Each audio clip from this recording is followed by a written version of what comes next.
Le balado est présenté par Louis Belzile, courtier immobilier chez Royal Lepage Blanc et Noir. Il fait partie du top 10 des courtiers Royal Lepage Québec. C'est plus de 900 propriétés vendues. Puis, il offre un service exceptionnel. Il est très disponible. Il va vous offrir un service personnalisé. J'ai moi-même acheté et vendu plusieurs propriétés avec lui. Donc, je vous le recommande fortement. Vous pouvez le contacter au www.belzileimmobilier.com.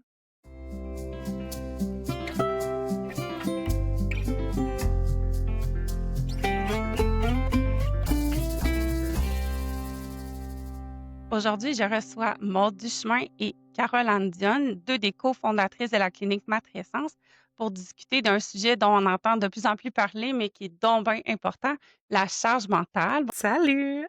Allô? Donc, pour commencer, je vais vous laisser chacune à tour de rôle vous présenter, nous parler un peu de votre parcours professionnel, puis aussi de votre rôle à la clinique Matrescence.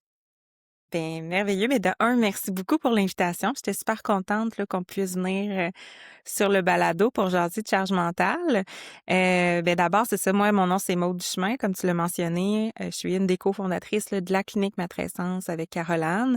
Mais avant d'être entrepreneur, finalement, ben j'étais une travailleuse sociale. Fait que moi, j'ai gradué en 2015, mais je fais vraiment de la pratique privée exclusivement en périnatalité depuis 2019, je dirais. Fait que quand je dis périnatalité, c'est vraiment là, à partir du moment où on veut devenir parent, fait que tout ce qui est la préconception, la grossesse, l'accouchement et le postnatal là, jusqu'à à peu près 5 ans. Puis c'est pas rare, c'est ça que j'accompagne vraiment les parents de A à Z, là, c'est vraiment le fun. Puis sinon, je suis aussi maman de 2 garçons qui ont maintenant 7 ans et 4 ans et qui ont probablement façonné aussi ma pratique privée, ma pratique professionnelle. Puis là, j'ai arrêté de pratiquer aussi, là, mais j'ai aussi occupé un petit rôle de doula et de photographe de naissance. Fait que bref, je m'intéresse beaucoup à la périnatalité. Merci, bienvenue. Donc, moi, c'est Caroline. Merci encore pour l'invitation. Je suis la deuxième cofondatrice de la clinique Matrescence. J'ai un baccalauréat en sexologie que j'ai terminé en 2018. Je travaille avec les nouveaux parents depuis 2016. J'ai aussi fait une maîtrise en santé mentale orientée sur la santé mentale parentale et sur la charge mentale. Puis dernièrement, je suis au doctorat en sciences de la famille, parce que je m'intéresse encore et toujours sans surprise à la périnatalité. Sinon, je suis aussi maman de 2 enfants, dont un de 5 ans et un de 4 ans. Excellent. Caroline, je vais te lancer la première question. C'est quoi la charge mentale? Comment on définit ce concept-là? La charge mentale, c'est le processus invisible et cognitif de la planification. Donc, pour faire ça simple, comment est-ce qu'on sait qu'on sait? Parce que c'est le travail de planification. Autour, c'est, le travail de sélection autour de ce qu'on voit, mais c'est aussi le travail de supervision par la suite. Donc c'est tout ce qui permet qu'une action se déroule comme on le souhaite. Qui est touché par la charge mentale? Est-ce qu'il y a un couple, on va prendre différents exemples. Est-ce qu'il y a un couple cis hétérosexuel sans enfant peut avoir une charge mentale? Et si on compare ce couple-là avec un couple cis hétéro, mais qui a des enfants, est-ce qu'on observe des différences là, qui sont documentées?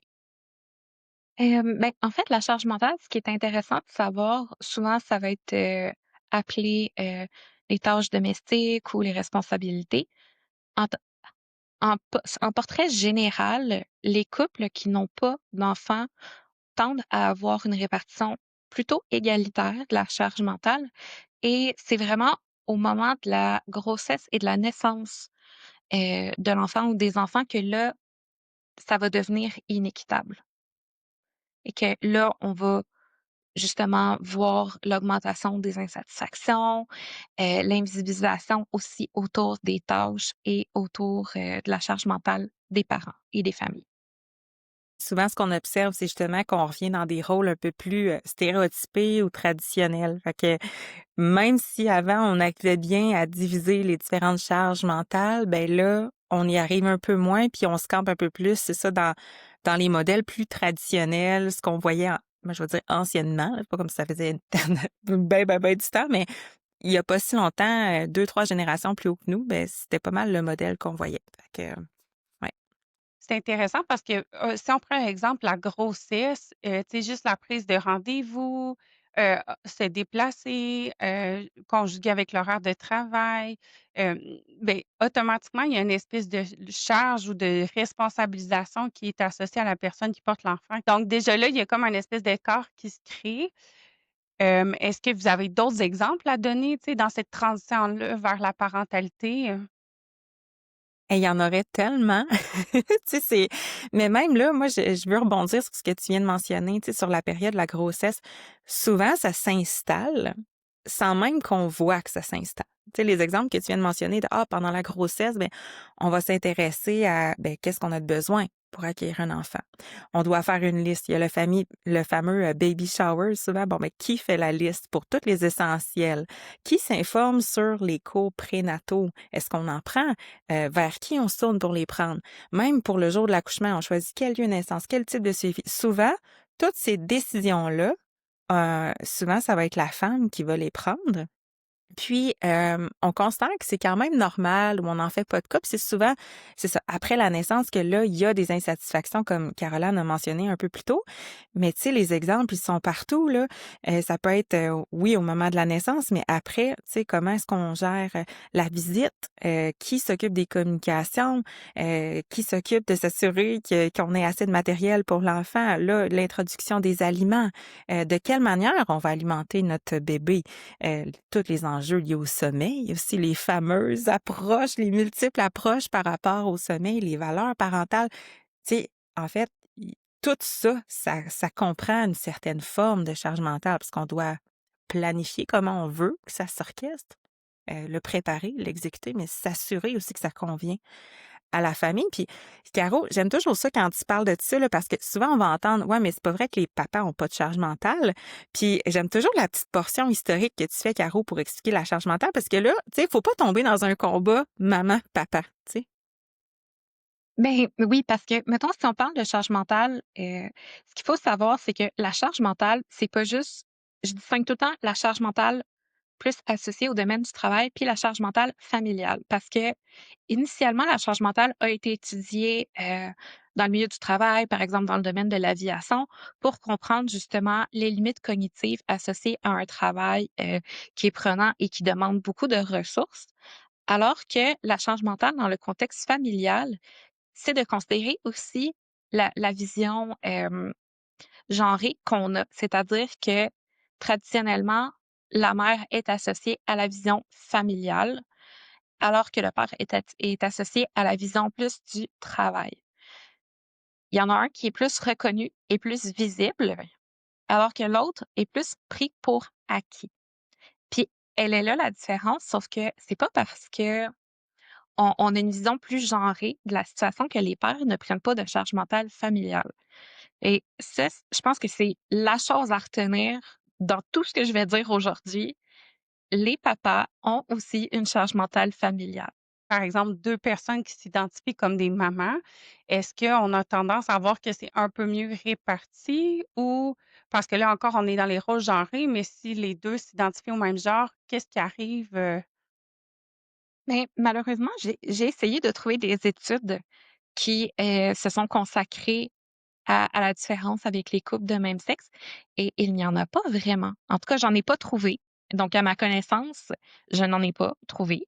Ça veut pas dire qu'il en existe pas, ça veut pas dire qu'il y en aura pas, qui vont être faits à l'avenir. Ça serait quand même intéressant de voir la différence, si différence il y a ou si c'est plutôt associé, au rôle plus qu'à l'identité.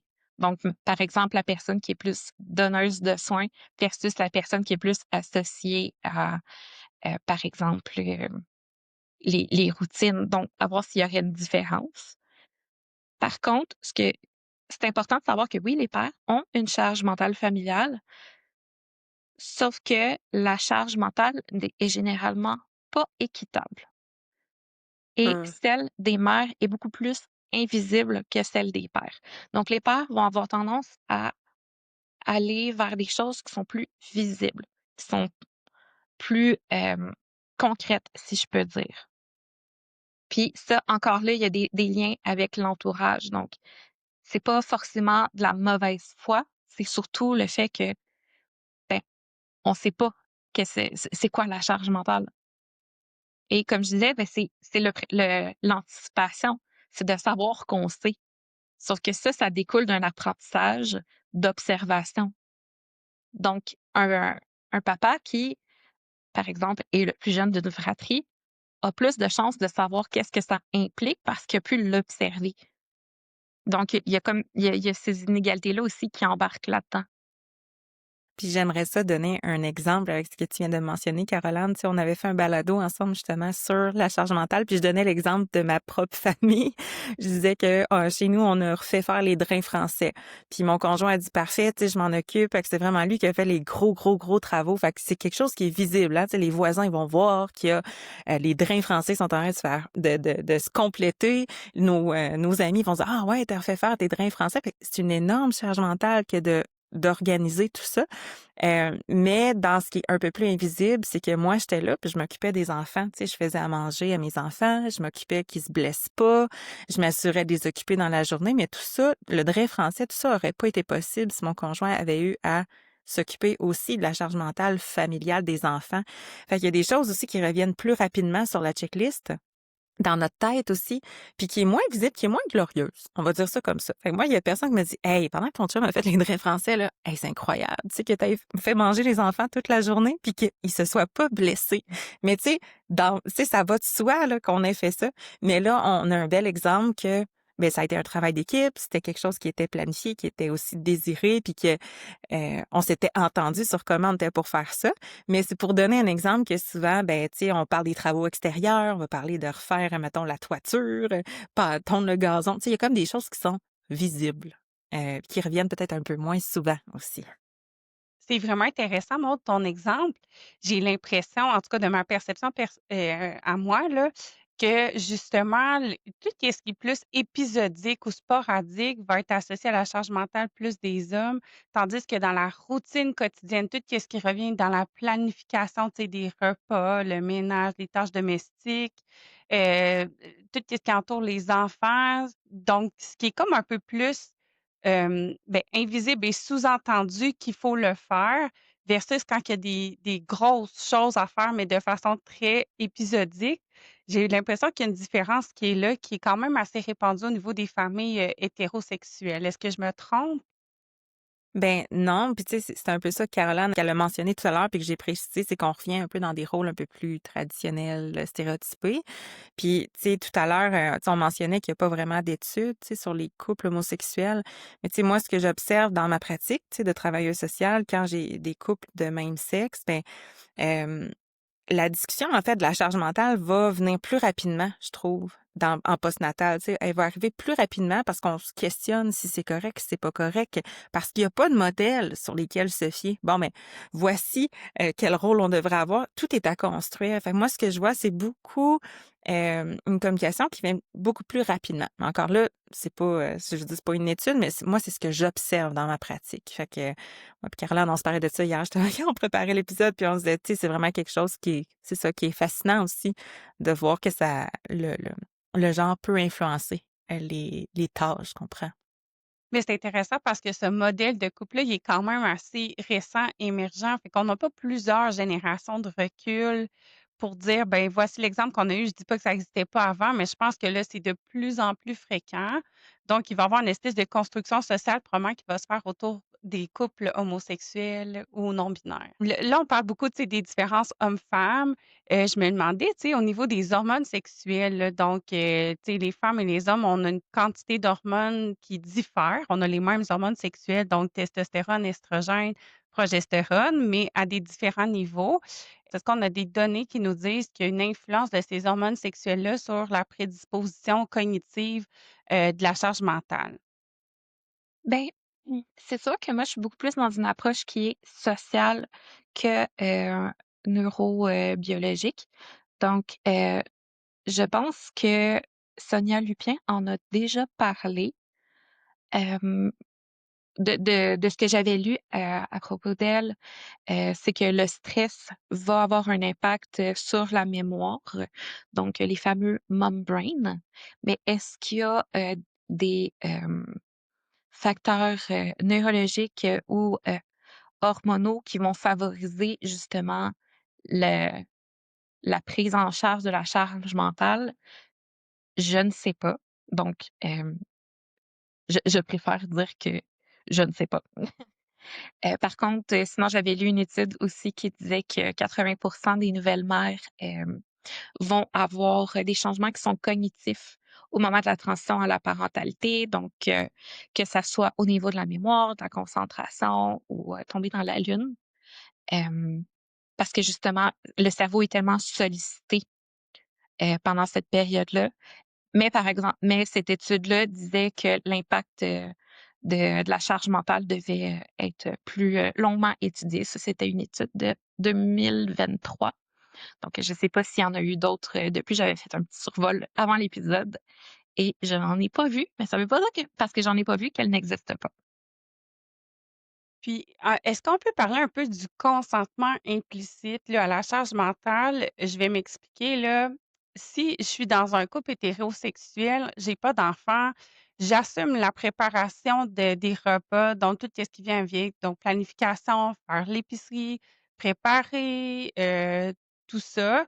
Puis qu'au moment où on fait la transition vers la parentalité, ça me convient plus. Est-ce que il y a une façon d'aborder ça? À quel moment on doit aborder ça?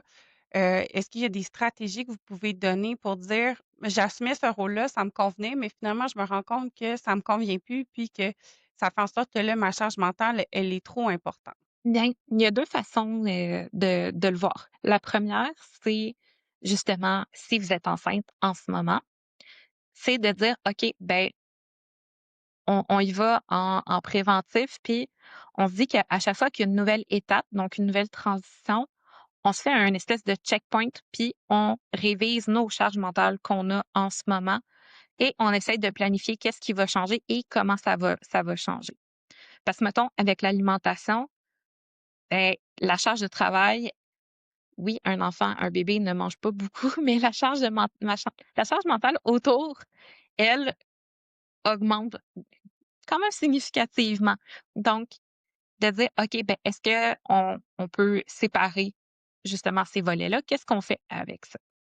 Sinon, si, OK, je constate que ma charge mentale a explosé en ce moment, ben, la première chose, c'est de se poser la question, est-ce que je suis encore bien avec ça? Parce que quand on parle de charge mentale ou de surcharge mentale, la première chose, c'est de se questionner, est-ce que je suis bien avec ça? Parce que c'est pas de dire, OK, ben, toute charge mentale est mauvaise. La charge mentale, en soi, n'est ni bonne ni mauvaise. C'est un phénomène qui nous permet de rendre visible le travail qu'on fait. C'est ni positif ni négatif. C'est de se poser la question, est-ce que je suis bien? Est-ce que je sens que c'est inégal? Est-ce que je me sens frustrée? Est-ce que je me sens qu'on se décharge de toute responsabilité sur moi? Donc ça, c'est la première chose à se poser. Et là, après ça, est-ce qu'il y a des choses que j'aimerais ça qu'on répartisse différemment? Donc là, à ce moment-là, ça peut être de faire une liste. Là, je fais juste mon petit Mhm. warning sur les listes parce que c'est un sujet très vaste que je pourrais aborder pendant très longtemps. Je pense que faire une liste, c'est utile un peu comme introspection, comme outil d'introspection. Donc, qu'est-ce qui se passe dans ma tête? Un peu pour rendre visible qu'est-ce qui se passe dans notre tête.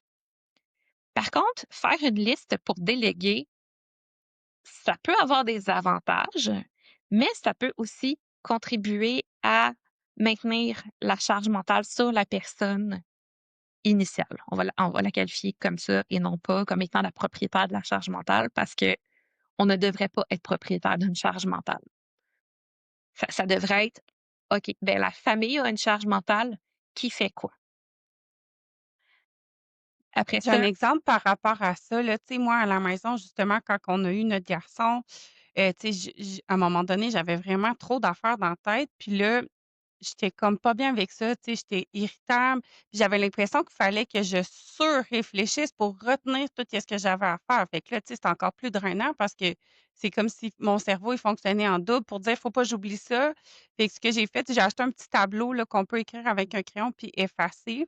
Puis là, dès qu'il me passait quelque chose par la tête, j'allais l'écrire au tableau, pas nécessairement pour faire une liste à mon conjoint, mais juste pour me décharger de tu sais, puis de pas avoir à faire l'effort constant de devoir tout retenir. Fait que là, j'écrivais ça, puis j'ai dit: «Écoute, c'est là, fait que quand que tu passes par là», je l'ai mis dans le garde-manger, là. Fait que j'ai dit: «Quand tu passes par là, si tu as le temps de faire une tâche qui est là-dessus, après ça, efface-le». Mais tu sais, j'ai pas dit: «Je mets un nom à côté de telle ou telle chose», mais vraiment, moi, ça m'a fait du bien juste de libérer mon esprit. Peut-être que c'est pas une stratégie qui fonctionne pour tout le monde, c'est peut-être pas une stratégie non plus que vous recommandez, mais personnellement, moi, ça m'a quand même vraiment aidé de faire ça. Tu pourras compléter, Caro, là, mais tu sais, ce que j'aurais tendance à dire, c'est que personnellement, oui, ça peut décharger la tête parce que là, on le met sur écrit puis on arrête d'avoir des boucles ouvertes, hein, tu sais, dans notre tête qui constamment nous rappelle qu'on n'a pas fait la tâche puis que va falloir qu'on pense à faire la tâche. Fait que, tu sais, ça reste une charge mentale. Fait que quand on la met sur papier, il y a quelque chose d'apaisant. Par contre, si l'objectif, c'est vraiment de déléguer, de la diviser, c'est pas tout à fait, la façon dont on va conseiller parce que ça reste que c'est quand même toi qui l'as planifié, qui l'as préparé, qui l'as mis sur le papier, puis la personne va exécuter la partie visible de la charge mentale. Hein? Faire le repas jeudi, parfait, je check ça. Mais tu sais, c'est comme, dans le fond, le papier, c'est ta tête. C'est C'est un ça. reflet de ce que tu planifies. Fait que c'est pour ça qu'on dit tout le temps comme la fameuse liste à faire, oui, mais pas dans le but de diviser et de déléguer parce que on fait juste déléguer l'exécution, tu sais. Puis je me permets de faire comme un autre petite parenthèse, là, ce qui m'est venu en tête quand je vous écoutais parler, c'est que, en fait, tu sais, la charge mentale familiale, là, c'est pas nécessairement obligatoire que tout le monde la vive de façon égalitaire dans le couple. OK? Puis il y a même des périodes où justement on va favoriser en fait plus l'équité. Est-ce que les deux on a un même temps de loisir? Est-ce que les deux on a un même temps pour se ressourcer, pour se reposer, pour mettre la switch à off? On va dire ça comme ça. Mais ça se peut que la personne qui est en congé parental, là, c'est elle qui a un petit peu plus de charge mentale familiale à ce moment-là parce que c'est l'entente qu'il y a dans le couple. Le danger avec ça, en fait, c'est que il y a différentes étapes de vie. Tu sais, oui, il y a le congé parental, mais à un moment donné, les parents retournent travailler. Fait que le danger, c'est qu'on reparle pas, en fait, de, de la répartition de la charge mentale, ce qui fait en sorte que là, on se sent complètement surchargé parce qu'on a les mêmes responsabilités familiales et on ajoute ensuite une charge mentale au travail. C'est ça qui fait que ça fonctionne pas à un moment donné puis qu'on n'a pas le choix d'en parler.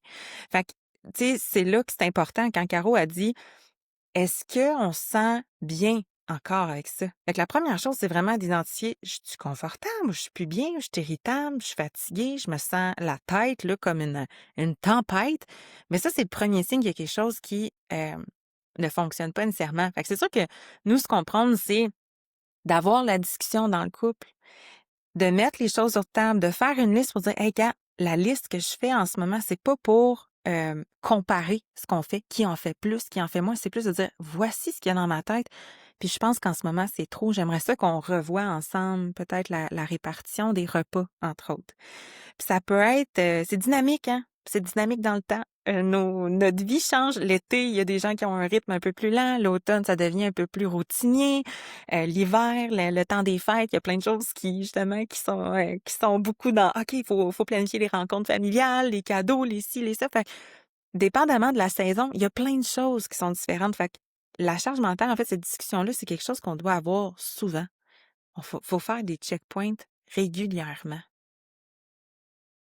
Ce que j'entends, moi, c'est les sous-entendus. Fait que tout ce qui est sous-entendu ou pris comme tenu pour acquis, faut pas laisser ça couler puis s'enfoncer parce que c'est souvent là que ça va être un peu, hem, ben, tu sais, il risque d'avoir des conflits ou de l'insatisfaction qui va surgir. Fait que c'est une bonne stratégie ce que tu proposes, montre en disant, faire des checkpoints régulièrement. Puis tu sais, la fameuse liste là, en tout cas, je vais parler de mon entourage, là, les gens que je connais, là, je sais pas combien de femmes se sont fait dire: «Ben, fais-moi une liste, ça va me faire plaisir de t'aider». Mais tu sais, ça reste de la charge mentale aussi parce que tout qu'est-ce qui est de planifier puis de dire, de mettre par écrit, ça reste qu'il y a une partie qui est assumée par la femme. Donc, la liste, c'est ça, tu en as parlé, Maude, mais est-ce qu'on le fait? Quelle formule vous recommandez? Le problème avec justement la phrase: «Oui, mais fais-moi une liste, dis-moi quoi faire», c'est que ça contribue généralement, ça survient dans un contexte où est-ce qu'il y a eu, une mini explosion de surstimulation et ou de charge mentale et cette phrase-là, même si elle se veut, soutenante, elle contribue à invalider l'expérience en disant: «Oui, mais tu avais juste à me le demander». Fait que ça fait juste contribuer à la frustration. Fait que c'est de pas justement faire une liste de un à ce moment-là et c'est vraiment de faire un travail de OK, de déconstruction à un bon moment. Puis ça vient souvent, je le répète très, très souvent, choisir un bon moment pour parler de charge mentale. Pas après, avoir eu un épisode de surstimulation ou de surcharge mentale. De choisir un bon moment où est-ce que les 2 sont réceptifs pour discuter et qu'on n'est pas en mode urgence ou en mode solution. Pour vraiment être dans un mode, on travaille en équipe et à partir de ce moment-là, quand on est vraiment OK, on travaille en équipe, une liste peut être un outil intéressant, mais elle ne doit pas être le seul outil. Ça fait l'espèce de nuance entre je ne suis pas anti-liste, je ne suis pas pro-liste. Je pense que c'est un outil qui peut ou non être pertinent, ça dépend des gens, mais qui permet de nous soutenir. Puis tu sais, moi, j'aime toujours dire que cette liste-là, on n'est pas obligé de la partager à notre partenaire. Ça peut être une liste qu'on fait pour soi pour prendre conscience de tout ce qu'il y a dans notre tête.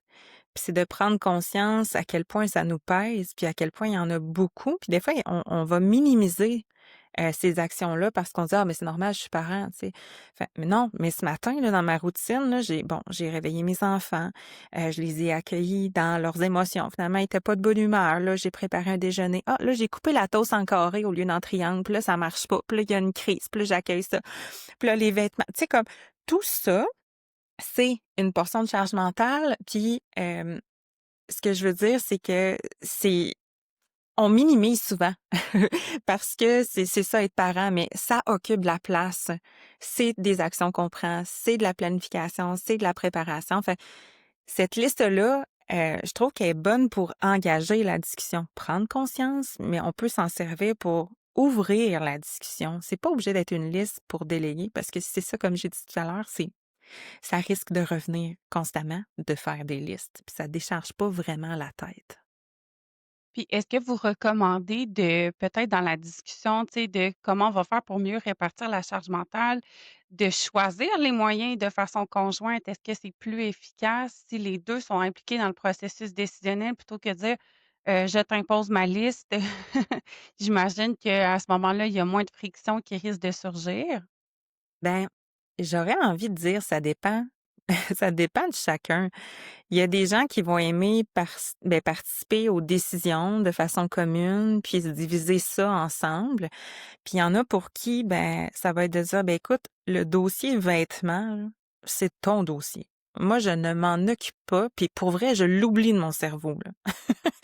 Je m'attends à ce que si c'est ton secteur, tu t'occupes de prendre les vêtements, de les mettre dans la laveuse, de t'assurer qu'on a du savon, puis là, de les nettoyer parce que demain, on a un cours de soccer, mettons. Ou parce qu'en fin de semaine, on a une réception avec notre famille. Fait qu'on s'attend. Tu sais, toutes ces étapes-là dans notre tête, si on dit qu'on délègue, on délègue. Tu sais, moi, je pense que toutes les options sont possibles. Il suffit juste de convenir ensemble, comment est-ce qu'on procède. Puis ça, c'est un petit bémol. Puis Caro, j'aimerais ça t'entendre là-dessus après, mais quand on délègue à 100%, là, on délègue à 100%. On vérifie pas que c'est fait. Tu sais, on peut souligner, hey, merci d'avoir fait ça, c'est le fun, tu sais, je trouve ça cool qu'on travaille ensemble. Tu sais, on peut connecter ensemble en tant que couple ou en tant que coparents pour justement souligner que ça va bien. Mais tu sais, l'objectif, c'est vraiment comme de déléguer. Fait qu'on va pas dire, bon, mais là, ça, c'est pas fait comme il faut. C'est pas si, tu sais, il y a peut-être aussi des façons de s'entendre. Si le lavage, bon, il faut laver le blanc avec le blanc, puis les couleurs avec les couleurs. Puis si les vêtements sont tachés, ben là, oui, on peut avoir une discussion s'il y a des taches d'eau de javel. Mais en même temps, si la personne sait comment faire son lavage, ben, on fait confiance aussi. Fait qu'il y a aussi une portion de lâcher prise dans la charge mentale. Je sais pas, je l'explique bien. J'ai toujours peur de faire une erreur quand je parle de ça, mais je sais que c'est délicat parce qu'on veut comme bien répartir, mais il faut aussi accepter parfois de laisser aller certaines choses, certaines attentes dans comment nous, on le fait. Ben, en fait, c'est que oui, tu l'as bien expliqué, je veux juste apporter une nuance, c'est de savoir, OK, parce que là, ce que tu parles, c'est l'interdépendance entre les différentes charges mentales. C'est que s'il n'y a pas d'interdépendance ou que ça n'affecte pas quelque chose, est-ce que je veux déléguer entièrement ce volet-là? Fait que c'est de dire, OK, ben si je le délègue au complet, puis on fait pas juste un travail conjoint autour de cette charge mentale-là.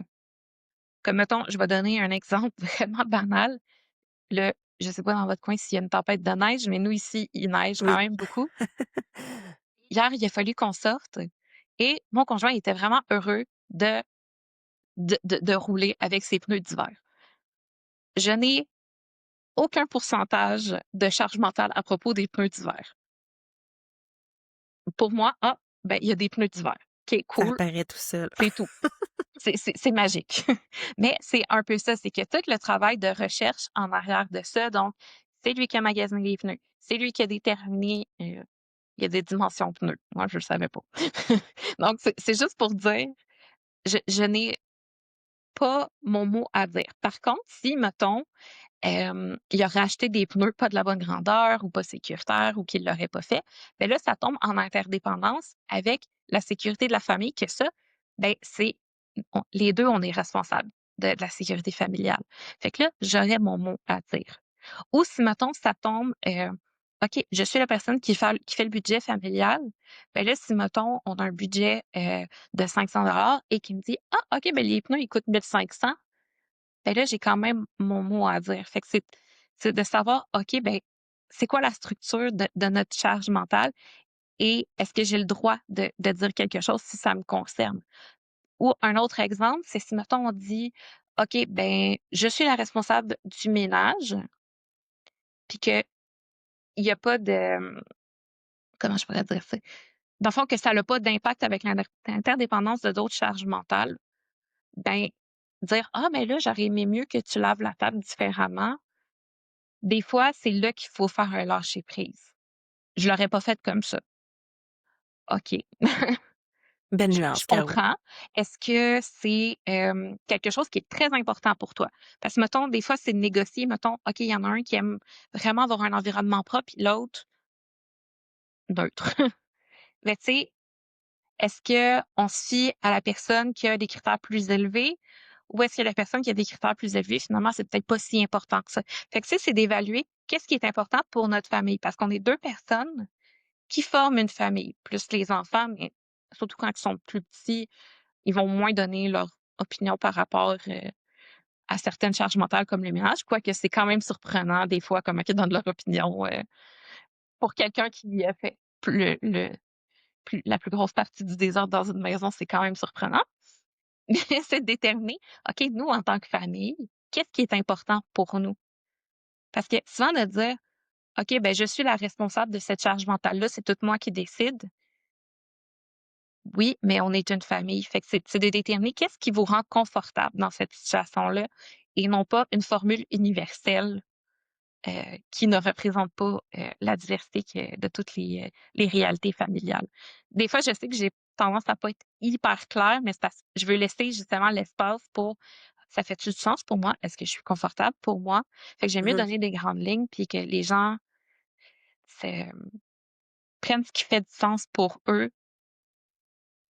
pour être confortable et non pas dire: «OK, ben fais ça, plus fais ça, ça va donner tel résultat».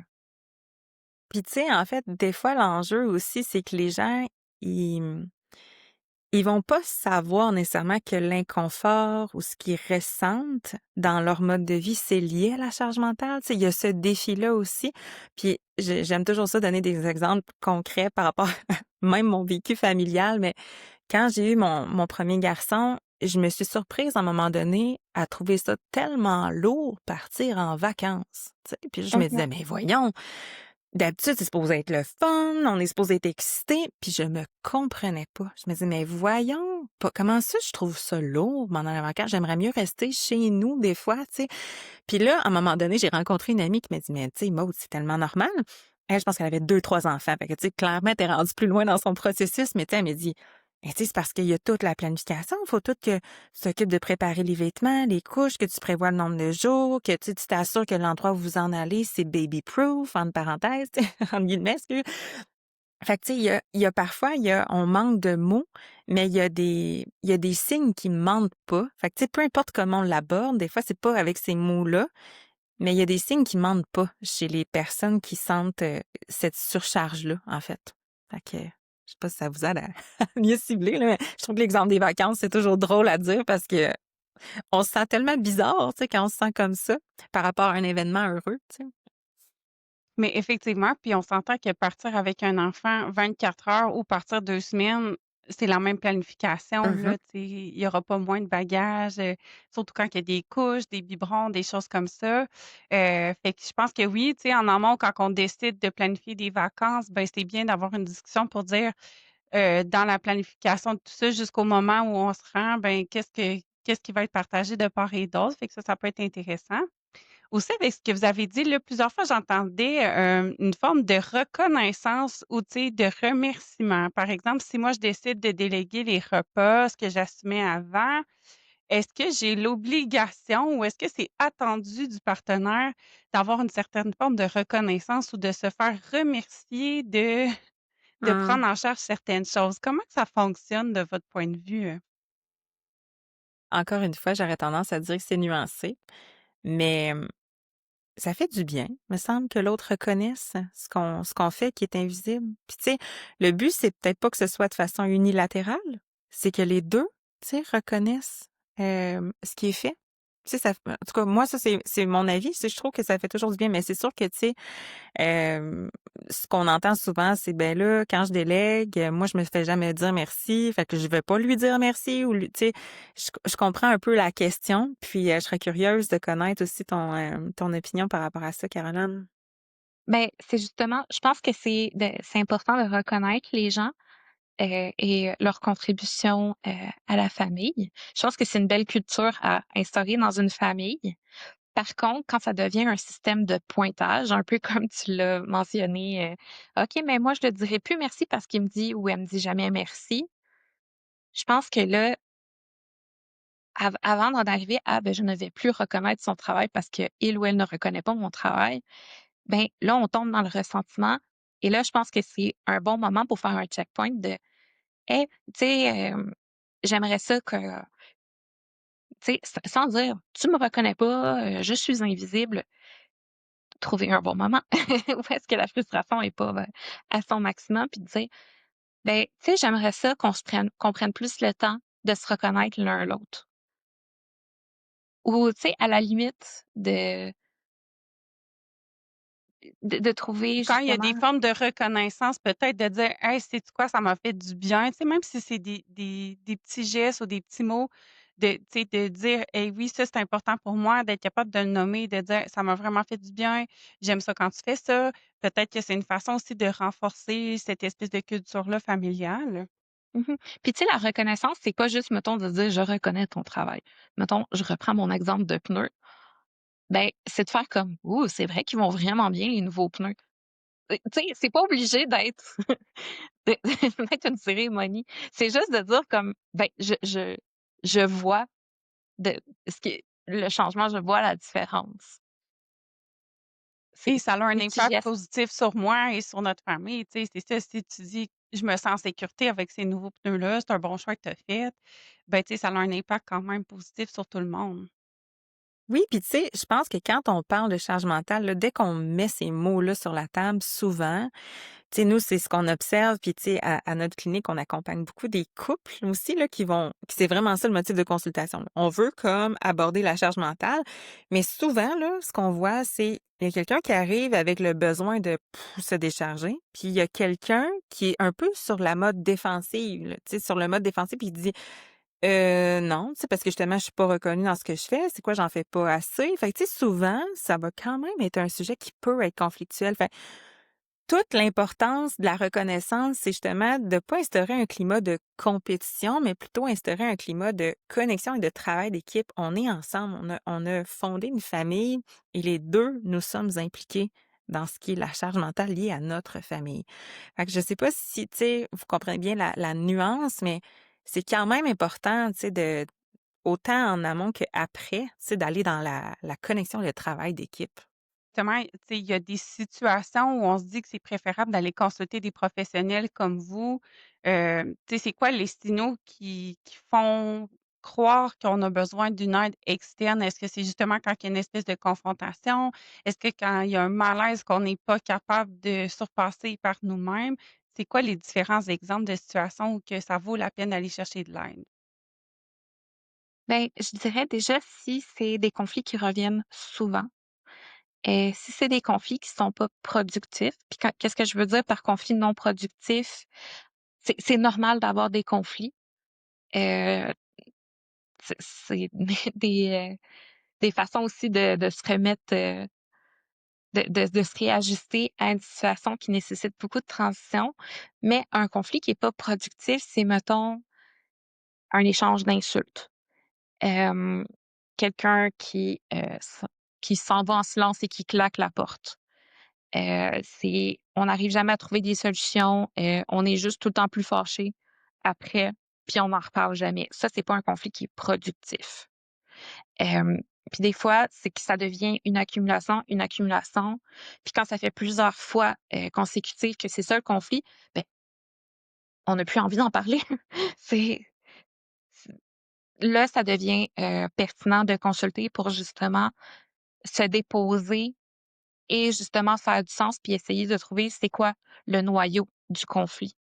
Parce que, mettons, on peut avoir, des conflits, le meilleur exemple que j'ai, c'est un couple qui se chicane parce que, monsieur a vidé le lave-vaisselle ou madame a vidé le lave-vaisselle, peu importe qui l'a vidé, et a mis les fourchettes du mauvais sens. Fait que là, quand on arrive pour fermer le tiroir, là, ça ferme pas, puis là, ça fait juste des fourchettes partout dans par terre.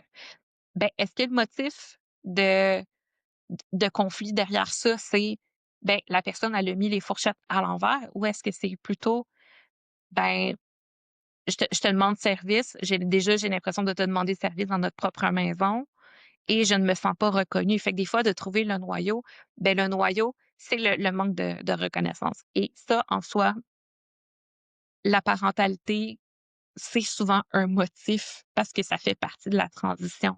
Sauf que c'est pas parce que ça fait partie de la transition qu'il faut juste faire, ben, ça va être difficile pendant plusieurs années, puis on va vivre avec ça.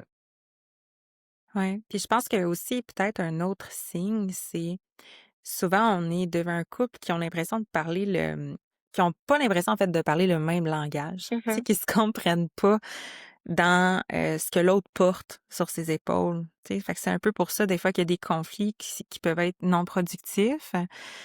Euh, fait que J'ajouterais peut-être, tu sais, vous avez fait des beaux partages là, heu, à un moment là où que justement moi j'avais beaucoup de charge mentale là, j'ai mis en place une stratégie d'auto-sabotage là que j'appelle. Et que je me suis dit: «Je vais arrêter de tout faire, je vais observer, puis je vais attendre de voir à quel moment ça va être fait». Mais ça, c'est une très mauvaise stratégie parce que ça fait juste augmenter la frustration. Moi, ça m'a ajouté de la charge mentale parce que là, je me disais: «Faut que je planifie quand que peut-être que ça va être fait ou si c'est pas fait, à ce moment-là, il va falloir que je le fasse quand même». Fait que, tu sais, ça, je pense que c'est un exemple aussi de quand on se fait des coups un peu par en arrière ou, tu sais, qu'on n'est pas capable de bien nommer les choses, ben, ça vaudrait la peine, là, d'aller chercher une aide externe à ce moment-là. oui, tu sais, de s'assurer d'avoir la même définition de ce que c'est une charge mentale familiale. Tu sais, déjà de se poser puis de travailler sur le même sujet, là. Fait que, mais c'est sûr que la stratégie de ne plus rien faire, ça peut fonctionner peut-être, mais en tout cas, clairement, dans notre expérience, ça mène plus vers des conflits puis du ressentiment encore plus, là, malheureusement.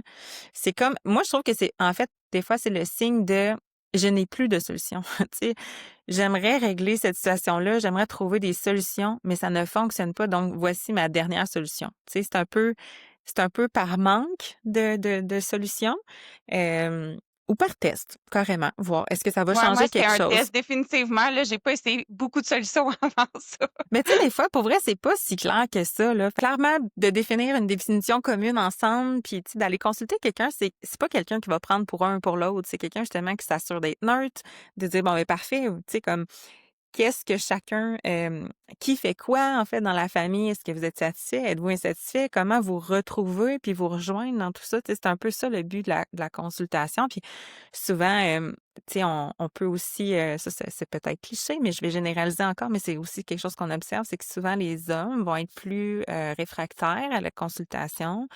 Fait que, tu sais, d'aller vers des professions comme l'ergothérapie en couple, c'est vraiment une approche qui est super appréciée par les couples en général parce que l'ergothérapie, c'est pas nécessairement un sexologue ou une sexologue, travailleuse sociale. Tu sais, souvent, c'est peut-être des professions qui sont plus liées à l'intimité, à la communication, les émotions. Fait que peut-être l'ergothérapie, c'est très concret dans les routines, dans les occupations qu'on appelle. Fait qu'en tout cas, bref, c'est une profession intéressante vers laquelle se tourner. Puis est-ce que vous avez d'autres ressources justement à nommer là, tu sais, on a parlé des services que vous offrez chez Matrescence.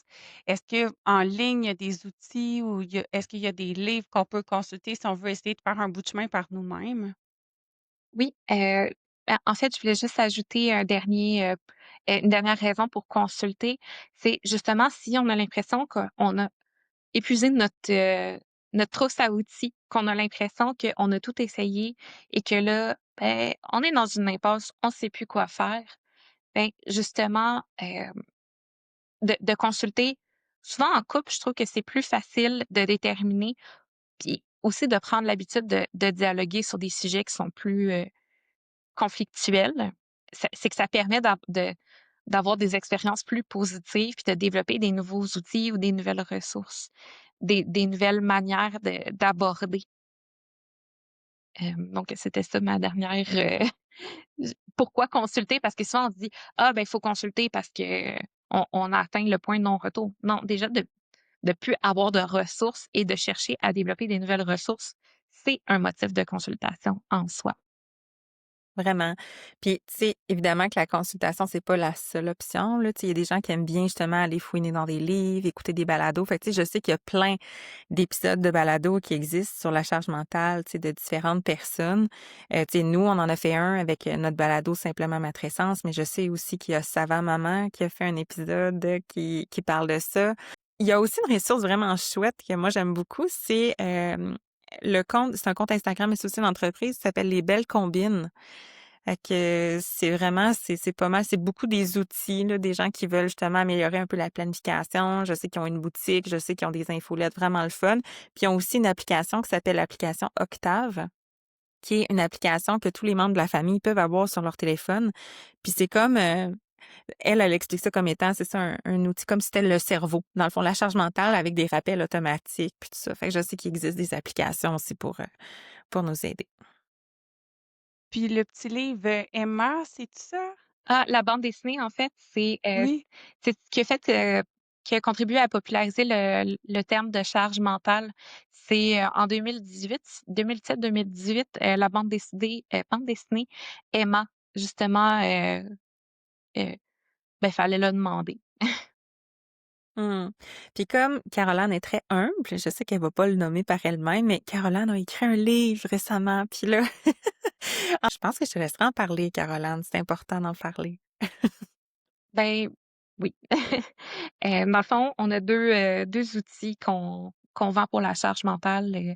Ça, c'est les outils ben, il y a le cahier d'exercices, que ça, c'est les exercices que j'ai faits, quand je pratiquais, avec, des couples, là. C'est des outils, justement, suite à mes lectures, des exercices que je leur faisais faire. Je les ai tous regroupés dans un même cahier avec une explication, ben, c'est quoi la charge mentale. Donc, c'est, ma façon d'étendre la consultation, pour les autres, donc nos professionnels aussi pouvaient les utiliser. Puis, ça, c'est vraiment des exercices, mettons, pour, déterminer, OK, qu'est-ce qui est important pour soi? Comment est-ce qu'on peut en parler? Donc c'est vraiment, axé sur le concret. Et Mhm. le livre, c'est, 7 questions pour parler de la charge mentale sans conflit, parce que je me suis rendu compte justement, ben, avec les consultations, avec le temps, avec mes lectures, qu'il y a une mauvaise compréhension de c'est quoi la charge mentale, mais qu'il y a aussi plein de mythes, qu'il y a aussi plein de facteurs d'influence qui influencent la charge mentale et souvent on voit juste la charge mentale, comme étant comme étant quelque chose de séparé, alors qu'il y a plein de choses qui vont l'influencer.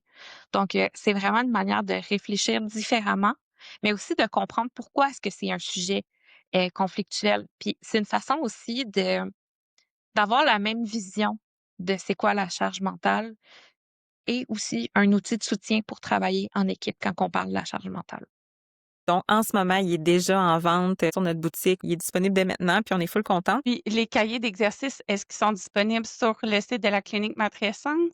Oui, en fait, ces cahiers-là, c'est des documents PDF, là, fait aussitôt qui est comme acheté, on va dire ça comme ça, c'est possible de le télécharger. On reçoit ça dans notre boîte courriel. Puis, on a des licences, en fait, pour les parents, mais on a des licences aussi pour professionnels. Fait que les professionnels qui veulent l'utiliser dans le cadre de leur pratique peuvent se le procurer puis le diffuser comme ils veulent. Puis ça, c'est intéressant parce que c'est comme Caroline a dit tout à l'heure, c'est très concret, mais c'est vraiment un guide pas à pas, là. Vraiment avec des étapes claires de bon, OK, à partir de maintenant, vous faites ça, vous faites ça, vous faites ça. Fait que autant d'intervention que pour ceux qui veulent faire un peu comme de l'auto-soin, là, je vais me dire ça entre guillemets, c'est vraiment, vraiment intéressant. Génial, ben, c'est des super beaux outils. Merci d'avoir monté ça. Je pense que ça va aider bien des gens. En conclusion, là, moi, ce que je retiens de tout ce que vous avez dit par rapport à la charge mentale, surtout celle invisible, c'est que la meilleure stratégie, c'est de prévenir plutôt que de guérir. Donc, d'en parler tôt dans le processus de transition vers la parentalité. Déjà dans le couple sans enfant, c'est important d'aborder ces concepts-là. Puis je pense que dès qu'il y a quelque chose un peu qui nous irrite, ça vaut la peine d'en parler pour éviter que ça escalade puis que ça mène vers des gros conflits là, qui vont avoir des impacts significatifs. Est-ce que vous avez un petit mot pour conclure? Ben, oui, en fait, c'est souvent un mythe que Maud aime déconstruire, mais je vais y aller, à sa place.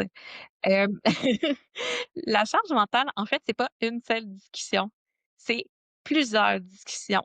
Puis c'est d'apprendre à en parler souvent et que ça soit pas, une source de mésentente. C'est d'apprendre le plus important, c'est d'apprendre à travailler en équipe pour être capable d'en parler souvent, vraiment souvent, puis de se réajuster quand il y a des changements. Parce que des transitions, quand on devient parent, c'est une suite de transitions. Alors, c'est de développer une manière de mieux vivre ces transitions-là et de pas subir les transitions. Fait que de justement prendre l'habitude d'en parler et de dire: «OK, ben, mon inconfort en ce moment, je ne suis pas obligée de porter un inconfort tout le long de ma parentalité». Il y a comme une espèce de vision que: «Ah, ben, c'est vraiment difficile d'être parent». Oui, être parent, c'est exigeant, mais ça doit pas être constamment difficile.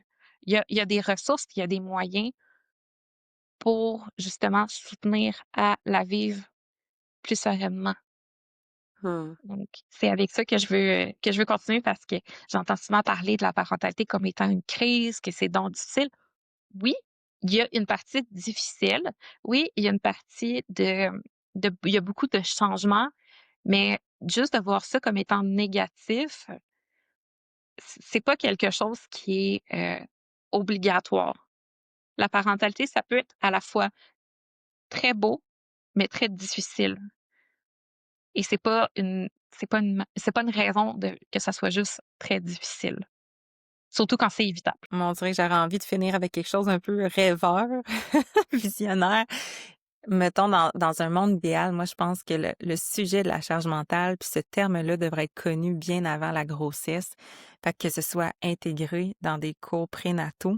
Puis surtout et d'autant plus qu'on sait que l'implication, je veux dire paternelle, là, mais l'implication du partenaire pendant la grossesse, là, de par soit des initiatives, le fait de s'informer, le fait de soutenir, de prendre part vraiment au processus, on sait que c'est un facteur de protection pour la santé mentale de la mère et c'est aussi un prédicteur de l'implication paternelle. en postnatal. Fait que je pense que ce serait comme super important que ce soit intégré pour aussi valoriser ce rôle-là et valoriser le fait aussi que c'est important d'en parler, puis que c'est pas juste rose la parentalité. Fait que, tu sais, c'est important de parler de sujets importants comme celui-là. Merci beaucoup à vous 2. C'était très enrichissant comme discussion. Puis on parlera jamais assez de la charge mentale. Alors, on se dit à une prochaine fois. Merci beaucoup. Merci beaucoup. Merci, bye bye.